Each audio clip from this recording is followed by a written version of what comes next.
ത്രിയേക ദൈവത്തിൻ്റെ തിരുനാമത്തിന് മഹത്വം ഉണ്ടാകട്ടെ. കർത്താവിൽ പ്രിയ സഹോദരങ്ങളെ, അത്യുന്നതനായ ദൈവത്തിൻ്റെ വിളി കേട്ട് ഇറങ്ങിത്തിരിക്കുമ്പോൾ ദൈവം അനേക വാഗ്ദത്തങ്ങൾ നൽകാറുണ്ട്. ആ വാഗ്ദത്തങ്ങൾ ഉടനടി നമ്മുടെ ജീവിതത്തിൽ പ്രാവർത്തികമാകുമെന്നാണ് പലപ്പോഴും നാം ചിന്തിച്ചു പോകുന്നത്. എന്നാൽ ദൈവത്തിൻ്റെ വിളി കേട്ടിറങ്ങി തിരിച്ചു കഴിയുമ്പോൾ വാഗ്ദത്തങ്ങൾ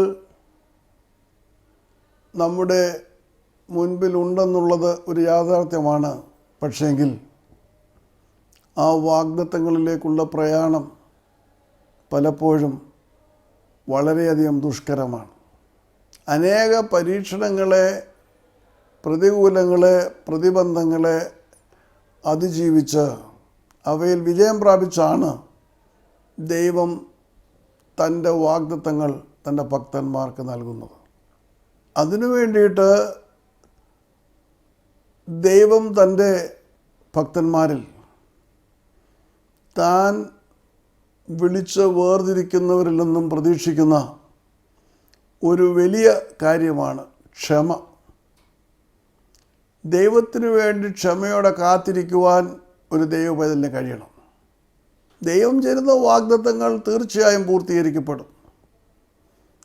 യോസഫ് തൻ്റെ ബാല്യത്തിൽ തൻ്റെ സഹോദരങ്ങളുമായിട്ട് കൊയ്തുകൊണ്ടിരിക്കുമ്പോൾ യോസഫിൻ്റെ കറ്റ എഴുന്നേറ്റ് നിൽക്കുകയും മറ്റ് കറ്റകൾ അതിനെ നമസ്കരിക്കുകയും ചെയ്യുന്നതായിട്ട് ദർശനം കണ്ടു. സൂര്യനും ചന്ദ്രനും മറ്റു നക്ഷത്രങ്ങളും തന്നെ നമസ്കരിക്കുന്നതായിട്ട് സ്വപ്നം കണ്ടു. അപ്പോൾ ഭാവി ജീവിതത്തിലേക്കുള്ള ഒരു വലിയ ദർശനമായിരുന്നു അത്.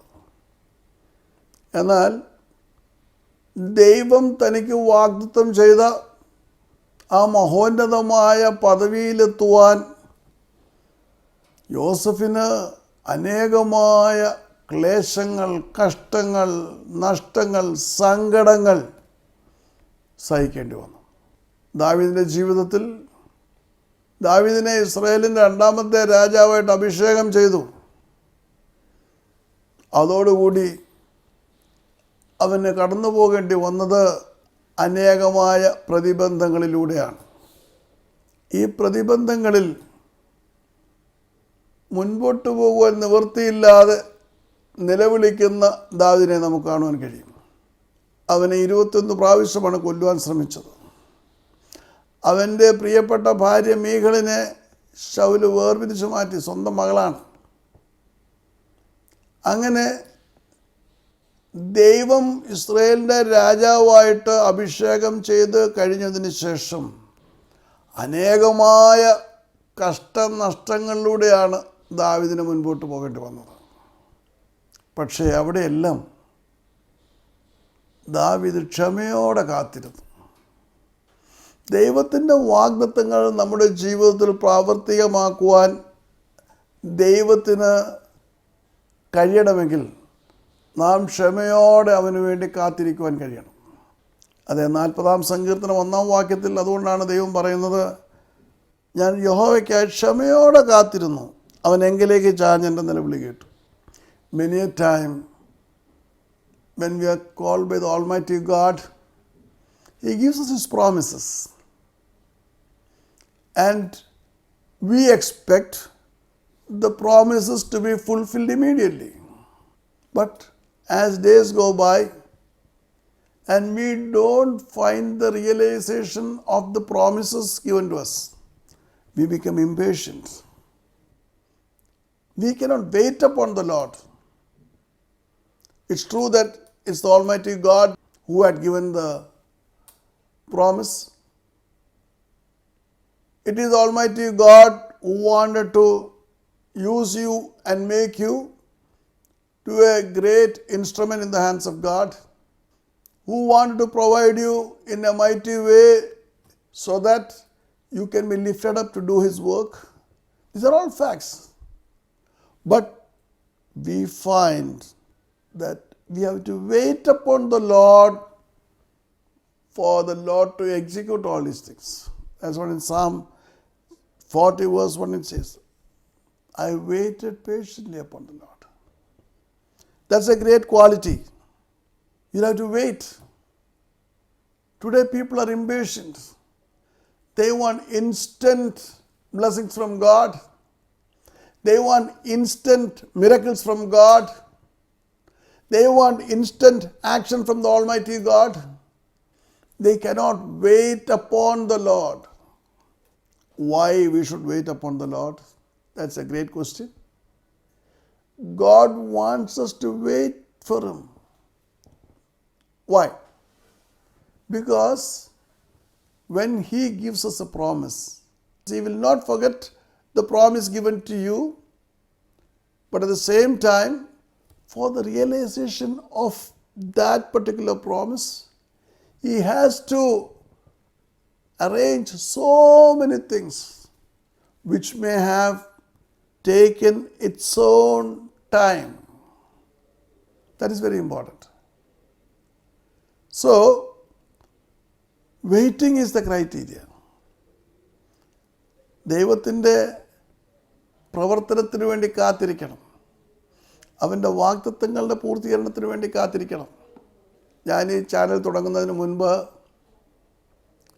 ഇപ്രകാരമുള്ള മ്യൂസിയം തുടങ്ങുന്നതിന് മുൻപൊക്കെയും ഈ ചാനലിന് വേണ്ടിയിട്ട് ഒരുപാട് പ്രാർത്ഥിച്ചിരുന്നു. മ്യൂസിയത്തിന് വേണ്ടിയൊക്കെ പ്രാർത്ഥിച്ചിരുന്നു. പക്ഷേ പ്രാർത്ഥനകൾ വർഷങ്ങളായിട്ട് തുടർന്നിട്ടും വ്യക്തമായിട്ടുള്ള ഒരു സൂചനയും ലഭിക്കാതെ, ഒരു മറുപടിയും ലഭിക്കാതെ മുൻപോട്ട് പോവുകയാണ്. കൂടെ പ്രാർത്ഥിച്ചിരുന്നവർ പോലും ക്ഷീണിതരായ അവസ്ഥ. നമ്മൾ ഇത്രമാത്രം പ്രാർത്ഥിച്ചിട്ടും നമുക്ക് മുൻപോട്ട് പോകുവാൻ കഴിയുന്നില്ലല്ലോ, നമുക്കൊരു മറുപടി ലഭിക്കുന്നില്ലല്ലോ എന്ന് വിലപിക്കുന്ന അവസ്ഥ. അവിടെ കാത്തിരിക്കേണ്ടതായിട്ടുള്ള സന്മനസ് നഷ്ടപ്പെടുന്ന അവസ്ഥ. കാരണം കാത്തിരിപ്പ് നീണ്ടു പോവുകയാണ്. അങ്ങനെ ഇരിക്കെ ഞാനും രാജിയും അമേരിക്കയിലെ ഫ്ലോറിഡയിൽ ഹോളി ലാൻഡ് എക്സ്പീരിയൻസ് എന്ന് പറയുന്ന ഒരു ഷോയുണ്ട്. യെരുശലേമിനെക്കുറിച്ചും ദൈവത്തിൻ്റേതായുള്ള പ്രവർത്തനങ്ങളെക്കുറിച്ചൊക്കെയും ഉള്ള ഒരു വലിയ ഷോ ആണത്. ഞങ്ങളത് കാണാനായിട്ട് കടന്നുപോയി. അപ്പോൾ അവിടെ അനേക ചെറിയ ഗ്രൂപ്പുകൾ വന്ന് പാടാറുണ്ട്. ഞങ്ങളത് കേൾക്കുവാനായിട്ട് പോയി. ഹൃദയം വളരെ ഭാരപ്പെട്ടുകൊണ്ടാണ് പോകുന്നത്. കാരണം നമ്മൾ പ്രാർത്ഥിച്ച വിഷയങ്ങൾക്കൊന്നും മറുപടി ലഭിക്കുന്നില്ല. അങ്ങനെ അവിടെ ഇരിക്കുമ്പോൾ അവർ പാടുകയാണ്. ദൈവം വാക്കുമാറാത്തവനാണ്. അവൻ വാഗ്ദത്തത്തിൽ വിശ്വസ്തനാണ്. ക്ഷമയോടെ കാത്തിരിക്കുവാൻ നമുക്ക് കഴിയണം. ക്ഷമയോടെ കാത്തിരിക്കുമെങ്കിൽ അവൻ്റെ വാഗ്ദത്തങ്ങൾ നമ്മുടെ ജീവിതത്തിൽ പൂർണ്ണമാകും. അതുവരെയും കേട്ടിട്ടില്ലാത്ത പാട്ടാണ്. കാരണം അവർ തന്നെ രചിച്ച്, അവർ തന്നെ സംഗീതം നൽകി വന്ന പാടാണ്. പ്രത്യാശയോടുകൂടിയാണ് പാടുന്നത്. ദൈവത്തിൻ്റെ വാഗ്ദത്തങ്ങൾ മാറിപ്പോവുകയില്ല. ദൈവത്തിൻ്റെ വാഗ്ദത്തങ്ങൾ ദൈവം മറന്നു പോവുകയില്ല.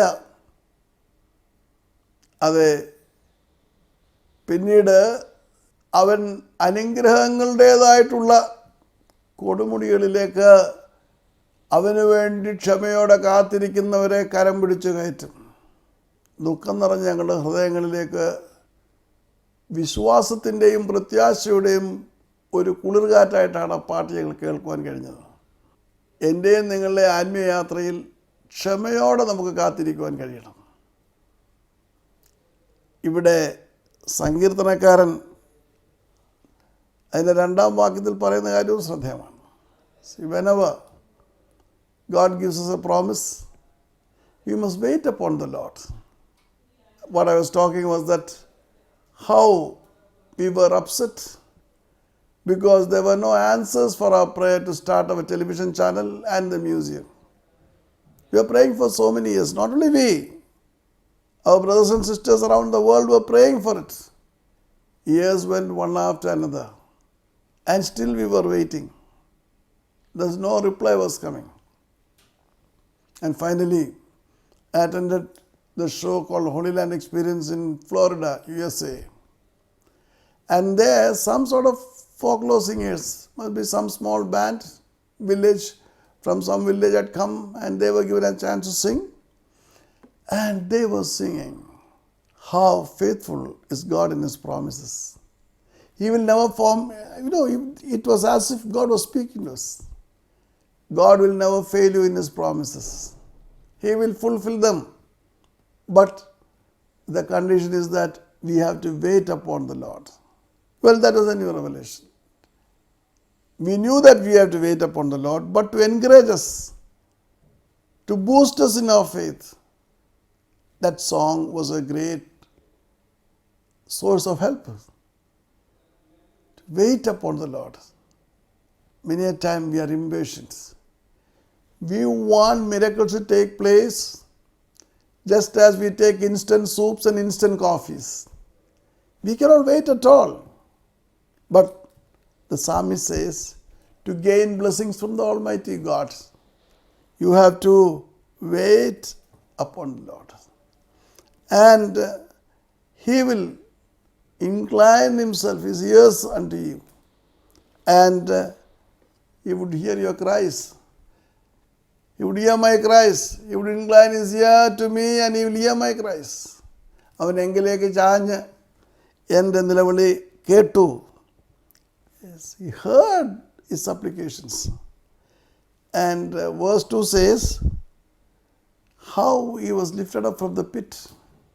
The pit is a place full of darkness, very deep.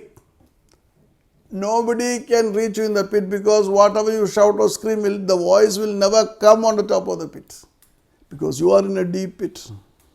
So He is a God who rescues you from the pit. That's what He says in the second verse. നാശകരമായ കുഴിയിൽ നിന്നും കുഴഞ്ഞ ചേറ്റിൽ നിന്നും അവൻ എന്നെ കയറ്റി എൻ്റെ കാലുകളെ ഒരു പാറമേൽ നിർത്തി എൻ്റെ ഗമനത്തെ സ്ഥിരമാക്കി. കുഴി എന്ന് പറയുന്നത് വളരെ ആഴമുള്ള ഒരു കാര്യമാണ്. അവിടെ എപ്പോഴും ഇരുട്ടാണുള്ളത്. അവിടെ നിരാശയാണുള്ളത്. അവിടെ വെളിച്ചമില്ല. മാത്രമല്ല, കുഴിയിൽ വീണ് കിടക്കുന്ന മനുഷ്യന് കരയിലേക്ക് കയറുവാൻ സാധ്യമല്ല. കുഴിയിൽ വീണ് കിടക്കുന്ന അവസ്ഥയെന്ന് പറയുന്നത് മരണകരമായ അവസ്ഥയാണ്. അപ്പോൾ ഇവിടെ സങ്കീർത്തനക്കാരൻ പറയുകയാണ്, നാശകരമായ കുഴിയിൽ നിന്നും കുഴഞ്ഞ ചേറ്റിൽ നിന്നും അവനെ കയറ്റി. എന്താ കുഴഞ്ഞ ചേർ? ഒരു മനുഷ്യൻ ചേറിലേക്ക് വീണു പോയാൽ അവന് പിന്നെ മേപ്പോട്ട് കയറുവാനേ സാധ്യമല്ല. അവൻ ആ ചേറിൽ താഴുകയാണ്. എന്നാൽ ഇവിടെ ദൈവമായ കർത്താവ് അവനെ ചേറ്റിൽ നിന്ന്, കുഴഞ്ഞ ചേറ്റിൽ നിന്ന് കയറ്റിയെന്ന് പ്രഖ്യാപിക്കുകയാണ്. മാത്രമല്ല, ആ ചേറിൻ്റെ അവസ്ഥ മാറ്റി അവനെ ഒരു പാറമേൽ നിർത്തി അവൻ്റെ ഗമനത്തെ സ്ഥിരമാക്കി. അപ്പോൾ ചേറിൽ താണുകൊണ്ടിരുന്ന വ്യക്തിയെ ദൈവം കോരിയെടുത്തു, അവൻ പാറമേൽ നിർത്തുകയാണ്. യേശു നമ്മുടെ പാറയാണ്. ആ പാറമേൽ നിർത്തുകയാണ്. കർത്താവിൽ പ്രിയ സഹോദരങ്ങളെ, പലപ്പോഴും ഇപ്രകാരമുള്ള കുഴികൾ നമ്മുടെ ജീവിതത്തിൻ്റെ എല്ലാവിധമായ സ്വപ്നങ്ങളെയും പ്രത്യാശകളെയും തകർത്ത് കളയും. പക്ഷെ അവിടെ ഭയപ്പെടരുത്, ഭാരപ്പെടരുത്. ഈ കുഴിയിൽ നിന്ന് നമ്മെ കയറ്റുവാൻ നമ്മുടെ കർത്താവിന് കഴിയും. We find they are in the pit. Pits are not superficial pits. They are very deep. Once you fall into the pit, it is very difficult to come out of the pit. For 3 reasons. Nobody will notice that you are lying in the pit. We may shout at the top of our voices from the pit, but that will not be heard outside. And the pits are very deep. So, nobody can rescue from the pit. And it is very deadly, a fall into the pit. So, we find here David proclaiming that He has lifted me up from the pit. അവൻ എന്നെ കുഴഞ്ഞ ചേറ്റിൽ നിന്നും കയറ്റി. അതുകൊണ്ടാണ് അവൻ പറയുന്നത്, നാശകരമായ കുഴിയിൽ നിന്നും കുഴഞ്ഞ ചേറ്റിൽ നിന്നും അവൻ എന്നെ കയറ്റി. നാശകരമായ അവസ്ഥ, കാരണം ജീവിതം തന്നെ തീർന്നു പോകേണ്ടുന്ന സ്ഥാനങ്ങളിൽ എന്നെ കോരിയെടുത്തു. എന്നെ മരണത്തിൻ്റെ അവസ്ഥയിൽ തന്നെ വിടുവിച്ചു. അപ്പോൾ ദൈവത്തിനു വേണ്ടി ക്ഷമയോടെ കാത്തിരിക്കുമ്പോൾ, നീ ഏത് കുഴിയിലായിരുന്നാലും ഞാൻ ഏത് കുഴിയിലായിരുന്നാലും നമ്മെ കോരിയെടുക്കുവാൻ മനുഷ്യൻ പരാജയപ്പെട്ടാലും അവിടെ പരാജയപ്പെടാത്ത കർത്താവ് നമ്മോട് കൂടെ ഇരുന്ന് നമ്മളെ വഴി നടത്തും. ഇപ്രകാരം ജീവിതയാത്രയിലെല്ലാം നഷ്ടപ്പെട്ട മനുഷ്യരുണ്ട്. We find the life in the pit is lonely. There's nobody to help. People may not know that you are already in the pit. It is darkness everywhere, full of darkness. However you shout, the voice will not reach the surface of the earth and people cannot hear you. And the pits are deadly. But the psalmist says, God has rescued me from that pit. He is our refuge. He lifts you up virtually from the pit. What a wonderful experience. When Satan is trying his best to seal you in the pit, it's Jesus who comes and rescues you from the pit. Well, that's a wonderful experience. When we put our trust in Him and when we wait upon Him, that's the most important thing. We have to wait upon our Lord. Only when we wait upon Him can we experience His mighty power and mighty miracles. In 1 Samuel chapter 30 verse 6, we find a man who lost everything. His wives, his children, and also the families of people who had come to support him. He was anointed as a king, but he has no kingdom. And today he is living in the enemy territory. He cannot go forward. Everything is crashed. He doesn't know how to go forward. That's what we find in 1 Samuel chapter 30 verse 6. David in Ziklag. Everything of his is destroyed by the Amalekites. He went to help the Philistine lords, and when he came back, this is what he found. And his own friends began to blame him. It's because we have come with you, we listened to you, and we have not deserted you. Now we have lost everything. The Amalekites have taken everything, his wives, his children, and everything. Ziklag is a place of emptiness. David lost everything. എല്ലാം നഷ്ടപ്പെട്ടവനായ ദാവീദിനെയാണ് സിക്ലാഗിൽ കാണുന്നത്. ഇസ്രായേലിൻ്റെ രാജാവാണ്, ദൈവത്താൽ അഭിഷേകം ചെയ്യപ്പെട്ടവരാണ്, മനുഷ്യർ തിരഞ്ഞെടുത്തതല്ല. പക്ഷേ ഇപ്പോൾ അമലേക്കർ വന്ന് അവിടെ തമ്പടിച്ചിരുന്നവരുടെ എല്ലാം വസ്തുക്കളും സമ്പൂർണ്ണമായിട്ട് കൊള്ളയടിക്കുക മാത്രമല്ല, അവരുടെ ഭാര്യമാരെയും കുഞ്ഞുങ്ങളെയും പിടിച്ചുകൊണ്ട് പോയിരിക്കുകയാണ്. അതിൽ ദാവീദിൻ്റെ ഭാര്യമാരുണ്ട്. അപ്പോൾ അങ്ങനെ എല്ലാം നഷ്ടപ്പെട്ടു. അപ്പോൾ കൂടെയുള്ളവർ അവനെ സഹായിക്കുവാനായിട്ട്, അവൻ്റെ സ്നേഹിതരായിട്ട് അവനോടൊപ്പം ഈ കഷ്ടനഷ്ടങ്ങളിൽ പ്രവർത്തിച്ചവരാണ്. പക്ഷേ തങ്ങളുടേതായിട്ടുള്ള ഭാര്യമാരും കുഞ്ഞുങ്ങളും ഒക്കെ നഷ്ടപ്പെട്ടു എന്നറിഞ്ഞപ്പോൾ അവർ ദാവീദിനെ കല്ലെറിയുവാനായിട്ട് ഭാവിക്കുകയാണ്. എന്നാൽ അവിടെ രേഖപ്പെടുത്തിയിരിക്കുന്ന ഒരു കാര്യമുണ്ട്. ദാവീദ് വലിയ കഷ്ടത്തിലായി. താൻ സ്നേഹിച്ചിരുന്നവർ, തന്നോടൊപ്പം നടന്നിരുന്നവർ, അതെ ഒരേ പാത്രത്തിൽ നിന്ന് കഴിച്ചവർ, അപ്രകാരം തൻ്റെ ഈ പ്രത്യേകമായിട്ടുള്ള കഷ്ടം നിറഞ്ഞ സാഹചര്യത്തിൽ, കാരണം അവർക്ക് ആർക്കും തിരികെ ഇസ്രായേലിലേക്ക് പോകാൻ കഴിയുകയില്ല. അപ്പോൾ അങ്ങനെ ഇരിക്കുന്ന സാഹചര്യങ്ങളിൽ തിരുവചനം പറയുന്നത് അവൻ ഏറെ കഷ്ടത്തിലായി എന്നാണ്. കർത്താവിൽ പ്രിയ സഹോദരങ്ങളെ, നമ്മുടെ ജീവിതയാത്രയിൽ പലപ്പോഴും ഇപ്രകാരമുള്ള സാഹചര്യങ്ങൾ ഉണ്ടായേക്കാം. മുൻപോട്ട് പോകുവാൻ മാർഗമില്ലാതെ ചുറ്റുമടയ്ക്കപ്പെട്ട് എല്ലാം നഷ്ടപ്പെടുന്ന അവസ്ഥ. ദാവീദിൻ്റെ സ്നേഹിതർ അവനെ കല്ലെറിയുവാനായിട്ട് കല്ലുകളെടുക്കുമ്പോൾ ദാവീദ് ദൈവത്തിൽ ബലപ്പെട്ടു എന്നാണ് നമ്മൾ വായിക്കുന്നത്. എന്നിട്ട് അവൻ ആ അമാലേക്കിനെ പിന്തുടരുകയാണ്. ആ വാക്യത്തിൻ്റെ അവസാനം നമുക്ക് കാണുവാൻ കഴിയും, ഹി റിക്കവേർഡ് ഓൾ. നഷ്ടപ്പെട്ടതെല്ലാം ഒരു പോറലും കൂടാതെ അവൻ മുഴുവനായും വീണ്ടെടുത്തു. എങ്ങനെ? അവൻ ദൈവത്തിനു വേണ്ടി ക്ഷമയോടെ കാത്തിരുന്നു. അവൻ്റെ എല്ലാം നഷ്ടപ്പെട്ടപ്പോഴും താൻ സ്നേഹിച്ചിരുന്നവർ തന്നെ കല്ലെടുക്കുമ്പോഴും അവൻ ക്ഷമയോടെ ദൈവത്തെ സന്നിധിയിലിരുന്നു. ദൈവത്തെ കുറ്റം പറയുകയല്ല. അവൻ്റെ ശത്രുക്കളുടെ പിന്നാലെ പോയി ആർക്കും ഒരു പരിക്കില്ലാതെ വണ്ണം അവൻ്റെയും അവൻ്റെ സ്നേഹിതരുടെയും അവനെ സഹായിക്കുവാനായി കടന്നു വന്ന പടയാളികളുടെയും എല്ലാം അതേ നഷ്ടപ്പെട്ടത് സകലത്തിനെയും വീണ്ടെടുത്തുകൊണ്ട് ദാവീദ് സിക്ലാഗിൽ മടങ്ങിയെത്തുകയാണ്. നമ്മുടെ ജീവിതങ്ങളിൽ സിക്ലാഗുകൾ ഉണ്ടാകാം, പക്ഷേ ക്ഷമയോടെ കാത്തിരിക്കുക. അവൻ ക്ഷമയോടെ കാത്തിരുന്നു. അങ്ങനെ ദൈവത്തിൻ്റെ അനുഗ്രഹങ്ങൾ പിടിച്ചു പറ്റുകയാണ്. We find David lost everything in Ziklag. His wife, his families, not only his, even on his own friends. And his friends wanted to stone him.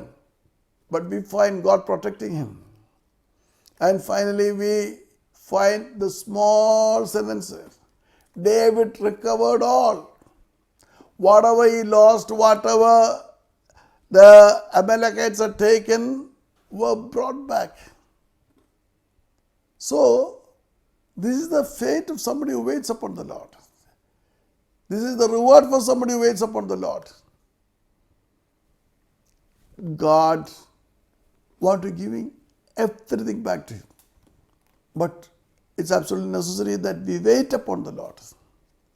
And that's what the psalmist says, I waited upon the Lord and he heard my tears.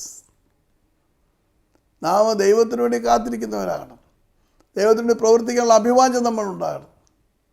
അങ്ങനെ നാം പ്രവർത്തിക്കുമ്പോഴാണ്, ക്ഷമയോടെ ദൈവത്തിന് വേണ്ടി കാത്തിരിക്കുമ്പോഴാണ് ദൈവത്തിൻ്റെ അത്ഭുതകരമായ കരം നമ്മെ കോരിയെടുക്കുന്നത്. കഷ്ടത്തിൻ്റെയും പ്രയാസത്തിൻ്റെയും സിക്ലാഗുകളിൽ കൂടെ നമ്മളെ മുന്നോട്ട് നയിക്കുന്നത് ക്ഷമയോടുകൂടി നാം ദൈവത്തിന് വേണ്ടി കാത്തിരിക്കുമ്പോഴാണ്. നമുക്ക് പ്രാർത്ഥിക്കാം.